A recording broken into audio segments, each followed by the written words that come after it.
আজ সেই কাঙ্ক্ষিত শুক্রবার সকাল থেকে মুখে ফেস প্যাক লাগিয়ে ঘুরছে তিশা। জীবনে প্রথমবার ফুপু বাড়ি যাচ্ছে, তার আনন্দ আর ধরে না। মায়া ওকে খোঁচা মেরে বলল, ওটা তানিশার শ্বশুর বাড়ি, তানিশা প্রথমবার যাবে, ও একটু সাজগোজ করলে মানা যায়। তুমি এত সাজছ কেন? আরে তানুর শ্বশুর বাড়ি, তাই তো আমি আরও বেশি সাজবো ভাবি। ভাইয়ের শ্বশুর বাড়ি, বোনের শ্বশুর বাড়ি, ফুপুর শ্বশুর বাড়ি, আমি তো সাজবো। রাইটি পটে চা ঢালতে ঢালতে শুনছে ওদের কথোপকথন। তানিশা বলল, বড় ভাবির কোনো এক্সাইটেডমেন্ট কাজ করছে না, কারণ ওটা তার নিজের বাড়ি, জন্ম থেকে ওখানেই বড় হয়েছে। বড় ভাবি, তুমি কি পরে যাবে? রায় তিশার দিকে তাকিয়ে বলল, এখনও জানি না আপু। সবার চা সবার হাতে দিয়ে তাসকিনের কফি নিয়ে রুমে গেল। তাসকিন তখন পাখিদের খাবার দিতে ব্যস্ত। তারা এক মনে আওড়াচ্ছে, রাই তাহির, রাই তাহির। বারবার আমার বউকে ডাকবে না, ও রেগে যাবে। আপনার কফি। তাসকিন রায়ের দিকে তাকিয়ে কফি নিল। তারপর জিজ্ঞেস করলো, নিচে কে কে আছে? সবাই আছে। ওকে। তাসকিন কফিতে চুমুক দিতে দিতে নিচে চলে গেল। রায় আবার পাখি দুটোর দিকে তাকিয়ে বলল, তোমাদের কথা কে শিখিয়েছে? তাহির। দুজনের একই উত্তর। তোমরা আর কাকে চিনো? জাবের শালা, জাবের। রায় ফিক করে হেসে দিল, তোমরা কি খাচ্ছ? খাবার। তোমরা আর কি বলতে পারো? আল্লাহ। আমাকে চিনো? তাহিরের বউ পাখি, রায় পাখি। রায় মুখে হাত দিয়ে অবাক হয়ে গেল, এসবও উনি শিখিয়েছে? তাহির, তাহির। মিথিলাকে আজও ফর্মাল গেটআপে দেখে রেহেনা শেখ অবাক হয়ে বলল, ও মা, তুই আজও অফিস যাচ্ছিস নাকি? হ্যাঁ ফুপ্পি। কেন? আজ তো সবাই রায়দের বাড়ি যাচ্ছে। আমি যাব না, আমার কাজ আছে। টেবিলে সবাই চুপচাপ খাচ্ছে। তখন তৌসিফ মির্জা গলা খাকারি দিয়ে তানজিমকে জিজ্ঞেস করলো, ও তানজিম, মিথিলা কাজ কেমন করে? এক্সিলেন্ট চাচ্চু। মিথিলা এত তাড়াতাড়ি এত ভালো কাজে মন দিবে আমি ভাবতেই পারিনি। মিথিলা আম্মু, তোমার কাজ কেমন লাগে? মিথিলা খেতে খেতে বলল, ভালো আঙ্কেল। আমি মিথিলাকে নিয়ে একটা ডিসিশন নিয়েছি। মিথিলা সহ বাড়ির সবাই অবাক হয়ে তাকিয়ে রইল। কি ডিসিশন আঙ্কেল?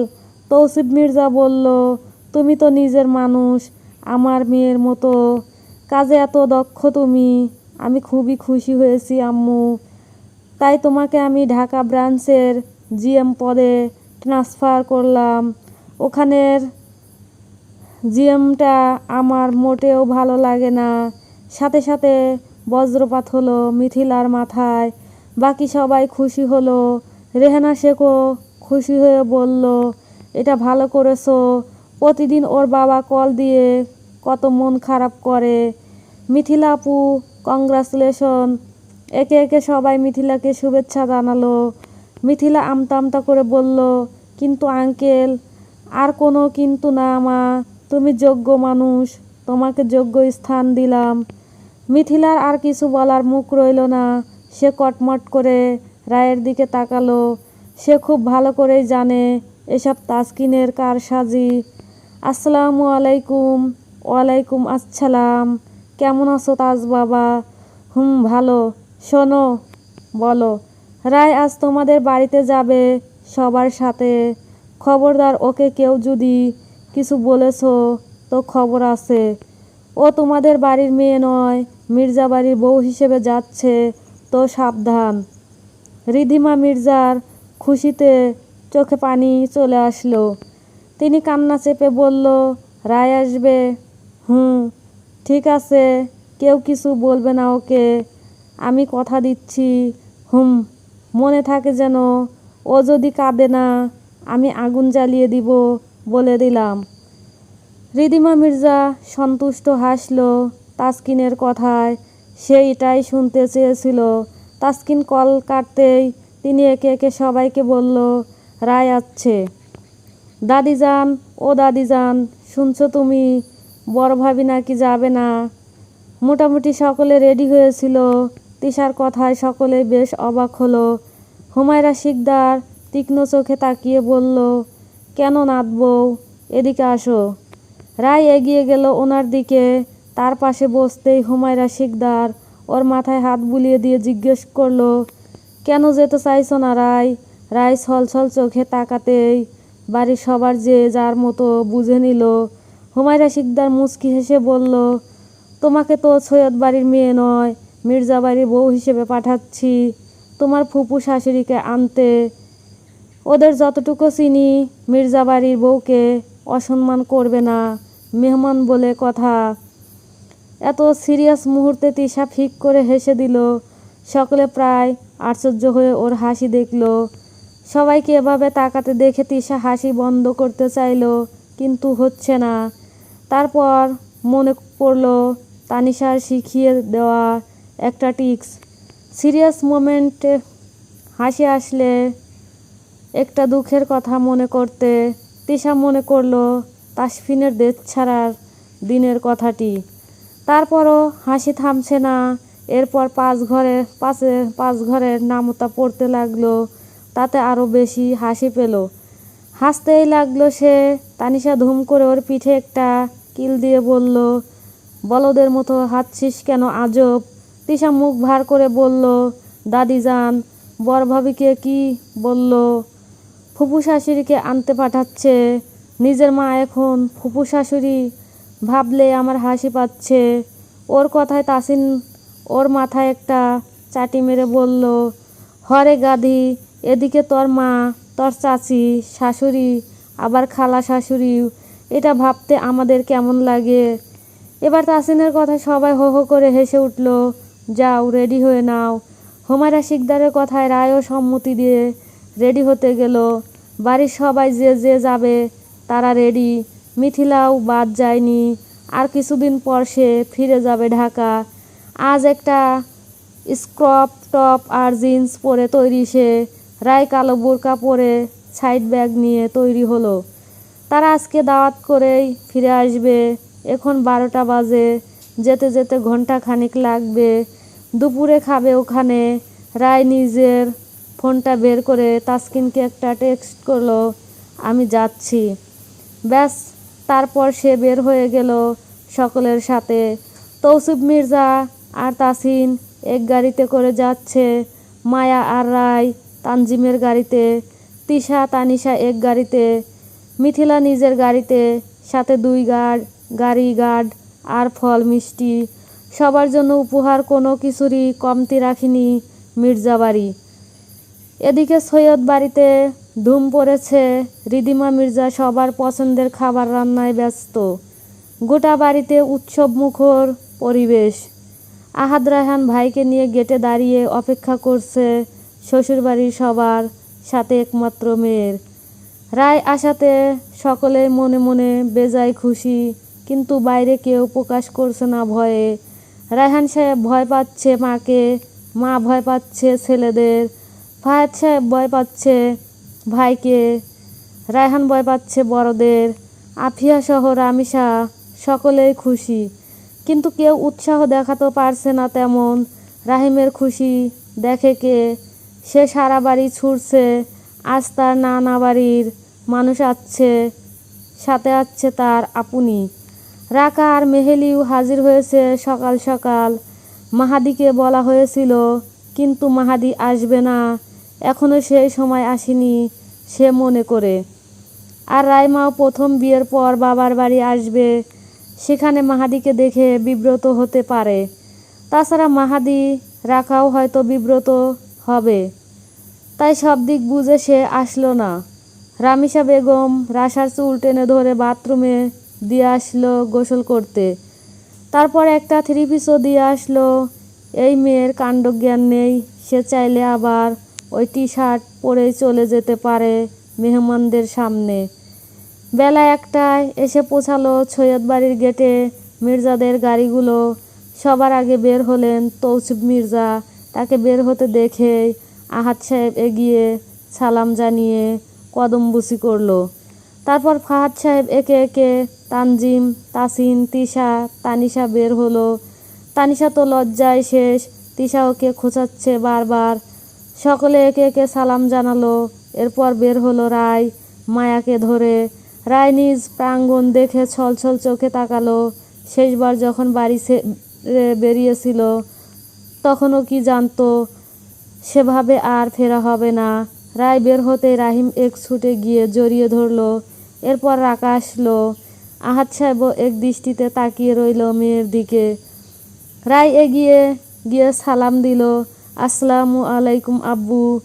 রায়হান সাহেব কাপা কণ্ঠে সালাম নিলেন, ওয়ালাইকুম আসসালাম। কেমন আছো আব্বু? রায়ের গলা যেন আটকে আছে। আলহামদুলিল্লাহ। এরপর রায় চাচাকে সালাম দিতেই তিনি এগিয়ে এসে জড়িয়ে ধরে বলল, তুমি কেমন আছো আম্মু? রায় ফুঁপিয়ে উঠে বলল, আলহামদুলিল্লাহ চাচ্চু, আমি ভালো আছি।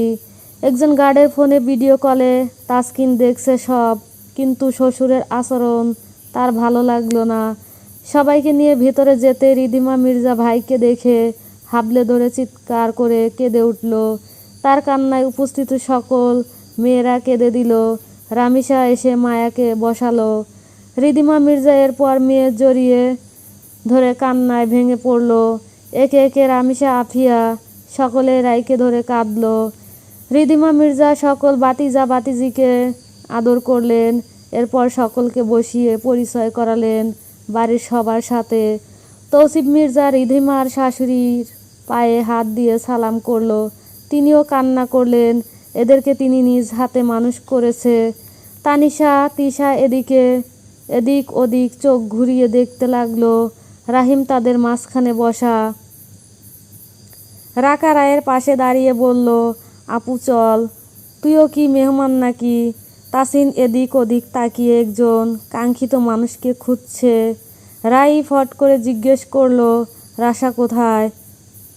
রাখা মুখ বাঁকিয়ে বেঞ্চি কাটল, গোসলে গেছে মহারানী। ও।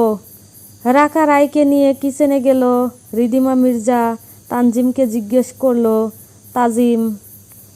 তানজিমকে ছোট করে উনি তাজিম ডাকতো। তানজিম বলল, জি ফুপি। তাজ আসলো না যে? ভাইয়ার জরুরি কাজ আছে তাই পরে আসবে। এর মধ্যেই রায়ান উপস্থিত হলো ফুল নিয়ে। সে সালাম দিয়ে একে একে সবাইকে ফুল দিয়ে শুভেচ্ছা জানালো। এরপর বাকি গোলাপ ফুলগুলো তানিশাকে দিয়ে নিচু আওয়াজে বলল, ওয়েলকাম হোম ভাবিজান, ভাইয়ার তরফ থেকে আপনাকে শুভেচ্ছা। একটু আগেই মেয়েড সকলকে শরবত দিয়ে গিয়েছে। তানিশা সবেই মুখে তুলেছিল, এর মধ্যেই কেসে উঠল। রায়ান হালকা হেসে বলল, রিল্যাক্স। রায় কিচেনে যেতেই রামিসা বলল, রায় মা। রায় ঘুরে তাকিয়ে বলল, জি ছোট আম্মু। জামাই আসলো না কেন? ওনার কাজ ছিল আজ, তাই। আফিয়া পাশ থেকে বলল, তুই ওখানে কেমন আছিস রায়? রায় মুচকি হেসে বলল, ভালো ফুপ্পি, তোমরা সবাই কেমন আছো? আমরাও ভালো আছি। এরপর রায় নিজের বাড়ির সকলের সাথে মিলেমিশে মেহমানদারিতে লেগে পড়ল। শ্বশুর বাড়ির তাসকিন মন দিয়ে দেখছে বউয়ের চিগ্ধ হাসিটুকু। এটুকুই দেখতে চেয়েছিল তাসকিন। এর মধ্যে টুকটুক শব্দ করে হাই হিল পরে এগিয়ে আসলে রাশা। ওকে দেখে চোখ কোটর ছেড়ে বেরিয়ে আসছে তিশার। সে একবার রাকাকে দেখছে, একবার রাশাকে। তারপর ফিসফিস করে তানিশাকে বলল, এই ওদেরকে একই রকম দেখতে তো। আরে গাদি, ওরা জমজ, এরকম দেখতেই তো হবে। রাশা এগিয়ে আসছে একটা কালো থ্রি পিস পরে। ফাহাদ সাহেব পরিচয় করিয়ে দিলে। রাশা সালাম দিল। রাশাকে সালাম দিতে দেখে তাসিন শুকনো মুখে ভীষণ খেলো, যা দেখে মেহেলি আর রাখা ফিক করে হেসে দেয়। এত কিছুর মধ্যে মিথিলা বেশ বিরক্ত।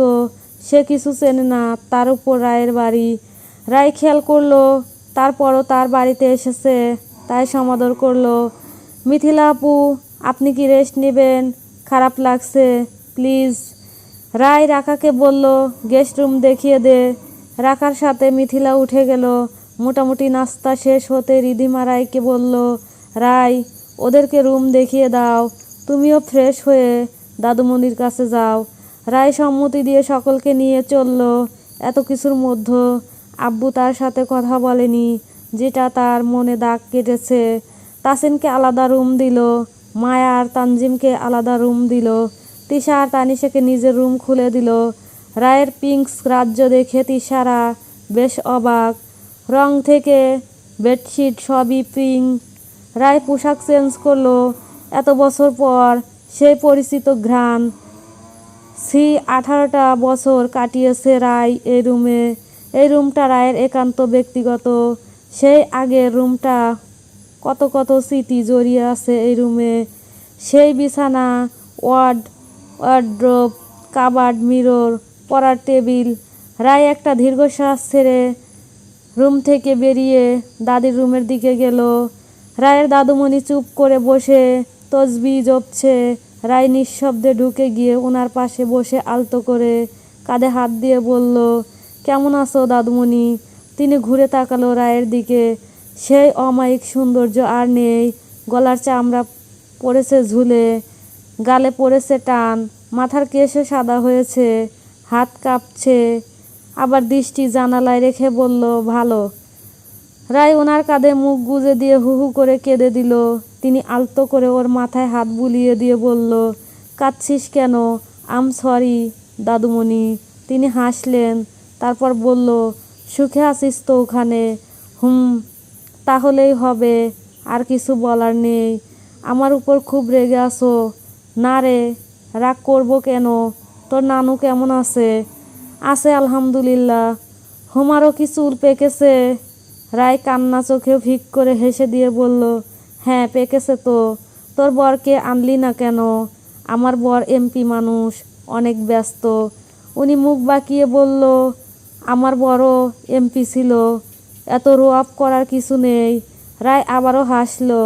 তোমাকে চমকপুরি জর্দা দিয়ে পান সাজিয়ে দে। পান খেতে খেতে দাদি নাতনির বেশ গল্প জমল। দুপুরের খাবার টেবিলে সবাই উপস্থিতি হলো। রায়ও মা চাচিদের সাথে সাহায্য করতে লাগলো। বাড়ির প্রতিটা সদস্য মুগ্ধ হয়ে দেখলো রায়ের গিন্নিপনা। সকলের পছন্দের খাবার পরিবেশন করলো রিদিমা মির্জা নিজে। রায়হান সাহেব খেতে খেতে তদারকি করতে লাগলো। মায়াকে বেশ যত্ন করলো আফিয়া বেগম। মায়া বাকরুদ্ধ। এত কদর তো সে নিজের বাড়িতেই পায় না। খুশিতে তার চোখে পানি চলে আসলো। আসলে এরা খুব ভালো। তাসিন খেতে খেতে রাশার দিকে তাকালো, যে আজ পুরোপুরি ভদ্র। আজ চেনাই যাচ্ছে না কোনটা রাশা কোনটা রাকা। সবার খাওয়া হতেই রিদিমা মির্জা এক প্লেটে খাবার মেখে তার দুই সন্তানকে খাইয়ে দিতে লাগলো। রায় খাচ্ছে আর ফুপিয়ে ফুপিয়ে কাঁদছে। আহাদ রায়হান দূর থেকে দেখে চোখের জল মুছল। তার একমাত্র মেয়ে কতটা দিন পর দেখলো তাকে। একটু মন ভরে আদর করতে পারছে না। জড়তা কাজ করছে। খাওয়া দাওয়ার পর আসল কথায় আসলো। তৌসিফ মির্জা দোষগুণ স্বীকার করে ক্ষমা চাইলো। আহাদ রায়হানও সেম। তারপর আগামীকাল মির্জা বাড়িতে দাওয়াত করা হলো সকলকে। এরপর একটা পারিবারিক আড্ডা হলো। মেয়েদের একটা আড্ডা হলো রায়ের রুমে। রায় সবাইকে ঘুরিয়ে দেখেছে নিজের বাড়ি। তিশা তানিশার সাথে রাকার আসার খুব ভাব হলো। সবশেষে সৈয়দ আজাহার মীরের কবর জিয়ারত করে বিদায় নিল ওরা। যাওয়ার সময় রায় খুব কেঁদেছে। আজকের দিনটা তার খুব সুন্দর ছিল। সে কখনো ভুলবে না। বিয়ের পর এমন একটা দিন আসবে সে কল্পনাও করেনি কখনো। বিকাল 5টায় ওরা ফিরল আবার মির্জা বাড়িতে। রায় এসে আগে চেঞ্জ করে আসরের নামাজ আদায় করে ফোনটা হাতে ফেসবুক অন করলো। আজ নিউজ ফিড তাদের দখলে। দুই পরিবারের কয়েকটা ফটো ভাইরাল হয়েছে রায়ান আর তাসিনের পেজের মাধ্যমে। সকলে শুভেচ্ছা জানাচ্ছে। এখানে আবার তাসকিনকে অনুপস্থিত দেখে অনেক নেটিজেনরা নেগেটিভ কমেন্টও করছে, যা রায়ের একটুও ভালো লাগলো না। মায়া আজ বেশ অসুস্থ হয়ে গেছে। তিশা তানিশা এসেই গল্প জুড়ে দিয়েছে মা চাচিদের সাথে। রায় নানুর রুমে গেল তার সাথে কথা বলতে। মিসেস তাহির মির্জা, পাখিদের খাবার দিয়েছিলে রাতে? দিয়েছি। তাসকিন খেয়াল করলো রায়ের মুখটা আজ উচ্ছ্বাসিত, খুব খুশি খুশি। এ যেন সেই 7 মাস আগের রায়। তাসকিনও খুব খুশি হলো। রায় মন দিয়ে খাতায় কিছু লিখছে। তাসকিন ওকে আর না ঘেঁটে ফ্রেশ হতে গেল। রাত আজ বেশি নয়, সবে 9টা। আজ নিচেই খাবে। তোয়ালে দিয়ে হাত মুছতে মুছতে বলল, তোমার হয়েছে? রায় এবার চোখ তুলে তাকালো তাসকিনের দিকে। মুখ ধোয়াতে সামনের কিছু চুলও ভেজা, দাড়ির ভাঁজে বিন্দু বিন্দু জলকণা ঝিকমিক করছে। রায় বিড়বিড় করে আওড়ালো, মাশাল্লাহ। তাসকিন এরপর কাবার্ড থেকে গ্রে কালার টি শার্ট বের করে গায়ে জড়ালো। রায় একটা ল্যাভেন্ডার কালার 3 পিস পরনে, ওড়নাটা শাড়ির আঁচলের মতো দেওয়া, কানে ছোট্ট সোনার জমকা, গলায় চিকন চেন, হাতে চিকন চুড়ি, নাকে ডায়মন্ডের নাকফুল। পুরাই কিউট বউ লাগতেছে। রায়কে ওর দিকে তাকিয়ে থাকতে দেখে তাসকিন গলা খাকারি দিয়ে বলল, উহুম উহুম, বাতাসে প্রেমের গন্ধ পাচ্ছি মনে হয়। রায়ের হাসি পেলেও হাসলো না। তাসকিন আবারও বলল, বউ আমার মনে হয় তুমি আমার প্রেমে পড়েছ। হ্যাঁ, আমার তো খেয়ে দিয়ে কাজ নেই আর। রায় বইপত্র গুছিয়ে নিল, তারপর উঠে দাঁড়ালো। উদ্দেশ্য নিচে যাবে, কিন্তু তাসকিন কি এত সহজে তাকে যেতে দেয়? ওর পাশ কাটিয়ে যেতে নিলে তাসকিন খপ করে ওর সরু কবজিটা টেনে নিজের সামনে এনে বলল, পালাচ্ছ? রায় এক ভ্রু তুলে বলল, পালাবো কেন? প্রেমে পড়েছ, স্বীকার করবে না? তাই রায় মুচকি হেসে নিজের ডান হাতের তর্জনী আঙ্গুল দিয়ে তাসকিনের বুকে খোঁচা দিয়ে বলল, আপনার সত্যিই মনে হয় আমি আপনার প্রেমে পড়েছি? কেন নয়? আমার প্রেমে পড়া যায় না? যায় নিঃসন্দেহে। আপনি একজন সুদর্শন পুরুষ, খুব মানবিক, হাসি খুশি, ইমানদার। কিন্তু আমি প্রেমে পড়ব আপনার কোন গুণে? আপনার ঘৃণ্য চরিত্রটা তো আমি পড়ে ফেলেছি মির্জা সাহেব। তাসকিন মুচকি হেসে ওর কোমর টেনে একদম নিজের সাথে জড়িয়ে ধরে বলল, আজকের দিন কেমন কাটলো বললে না তো আমায়? সত্যিটা বলবে একদম? রায়ও হেসে বলল, ভালো কেটেছে। ধন্যবাদ আমাকে এমন একটা দিন উপহার দেওয়ার জন্য। কে কি বলল, কি কি করলে? স্বাভাবিক আচরণই করেছে সবাই। আপনার কথা জানতে চেয়েছে। তোমার আব্বুর সাথে কথা হয়েছে? এবার রায়ের মুখটা মলিন হয়ে গেল। ম্লান হেসে মাথা ঝাঁকিয়ে না বুঝালো। তাসকিন ওর মাথায় হাত বুলিয়ে দিয়ে বলল, বলবে, একটু ধৈর্য ধরো। রায় এবার ছলছল চোখে তাকালো। তাসকিন উপর নিচে মাথা নাড়িয়ে সম্মতি দিল। রায় ধূপ করে তাসকিনের বুকে নিজের কপালটা ফেলে হু হু করে কেঁদে উঠল। তাসকিন শব্দ করে ওর মাথায় একটা চুমু খেয়ে বলল, আমি সব ঠিক করে দেব পাখি, একটু সময় দাও আমাকে। রায় নাক টেনে টেনে বলল, আগামী মাসে ভাইয়া দেশে আসবে। জানি আমি। আপনার সাথে ভাইয়ার কথা হয়? হুম। আজকাল আমার এত যত্ন করেন কেন? এত আহ্লাদ কেন দেন? আমার অভ্যাস খারাপ করছেন। তুমি আহ্লাদি, তাই আহ্লাদ দিচ্ছি। বলে রায়ের গালের নরম অংশে চুমু খেলো, নাক মুখ চেপে। এরপর 2 চোখের মাঝখানে হাতের কবজিতে। রায় ভারী ভারী নিঃশ্বাস ফেলে বলল, এখন ছাড়ুন, নিচে চলুন, সবাই হয়তো অপেক্ষা করছে। তাসকিন নিজের বিশাল হাতের তালুতে রায়ের গোল গোল মুখটা আঁকড়ে ধরে বলল, কাল তো তোমার বাড়ির সবাই আসবে, তাদের সাথে চলে যাবে। রায় চরম অবাক হলো। আপনি যেতে দেবেন? কিছুদিনের জন্য চাইলে বেড়াতে যেতে পারো, তারপর যদি আমি আর না ফিরি? সবাইকে যদি সব বলে দেই? বলবে না, আমি জানি। এত বিশ্বাস কিভাবে করেন? তুমি বিশ্বাস করো না আমাকে? রায় নিষ্পলক তাকিয়ে রইল। তাদের সম্পর্কে সবই আছে, শুধু ভালোবাসা ছাড়া। চলো নিচে যাই, সবাই ওয়েট করছে তো। এত আদরেই যখন রাখবেন, তখন শুরুতে এমন ভয়ঙ্কর রূপে কেন আসলেন? এসব কথা থাক রায়, ভালো লাগছে না, চলো। আজ হিডেন রুমেও অনেক কাজ আছে। রায়ের হাত ধরে টেনে নিয়ে যেতে লাগলো। রায় ঝট করে হাত ছাড়িয়ে নিতেই তাসকিন অবাক হলো। আবার কি হলো? এতক্ষণ তো ভালোই ছিল। ছি, এভাবে হাত ধরে নিচে যাওয়ার মানে কি? সবাই কি ভাববে? চলবে।